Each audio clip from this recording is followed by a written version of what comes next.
कांग्रेस के प्रदेश अध्यक्ष जी का कलेक्टर कवर्धा को लिखा हुआ पत्र भी मैंने देखा। मुझे आश्चर्य है इस विषय का, इतनी बड़ी ऐसी राजनीतिक पार्टी है, राष्ट्रीय पार्टी है, इस तरह से कैसे करते हैं।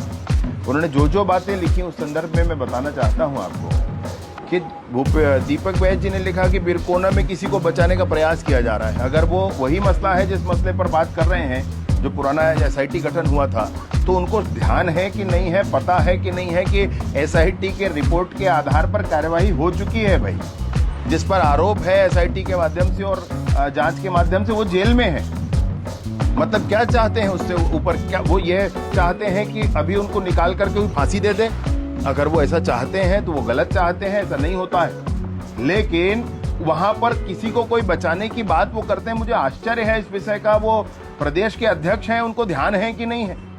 जिस विषय पर राजनीति करने की कोशिश कर रहे हैं उस पर जांच के आधार पर कार्यवाही हो चुकी है भाई। और दूसरा मसला मैं आपसे कहूं, पूर्व मुख्यमंत्री रहे हैं भूपेश बघेल जी, वो ये कह रहे हैं कि उस व्यक्ति के नाम पर जिसके जो पहले कचरू साहू के हत्या में जिसका नाम आया है, उस व्यक्ति के कहने पर पुलिस ने कोई कार्यवाही की है, ये कह रहे हैं वो। उनका वीडियो मैंने देखा।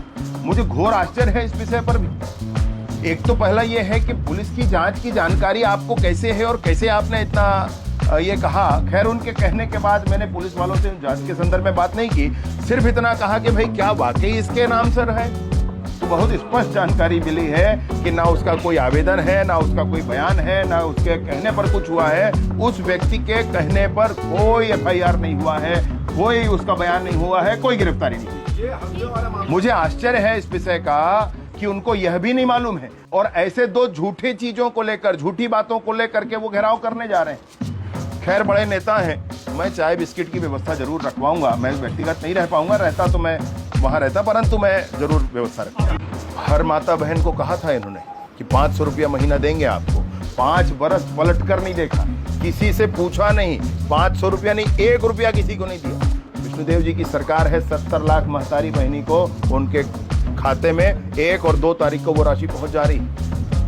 अब इस पे नियत पे खोट कैसे कोई कह सकता है? अब मुझे बता दे कोई। धान की खरीदी का विषय उन्होंने नहीं कहा था कि 4 किस्त में देंगे, किसान पीड़ित रहे, वो पैसा उनके उपयोग ही नहीं आ पाया। अभी जब एक मुश्त पैसा किसान के खाते में जा रहा है तो वो घर बनवा रहा है, सामान खरीद रहा है, अन्य जगह इन्वेस्ट कर रहा है। अब खेती खाने के लिए नहीं, खजाने के लिए हो रही है। अब खेती हमारे यहाँ खाने के लिए नहीं, खजाने के लिए हो रही है। मैं उनसे पूछना चाहता हूँ कि कैसे उन्होंने वो गड़बड़ी की थी, कैसे एक मुश्त नहीं दिया था किसानों को पैसा। पूरा किसानों से धान खरीदा जाएगा और पूरी राशि उनको भुगतान की जाएगी।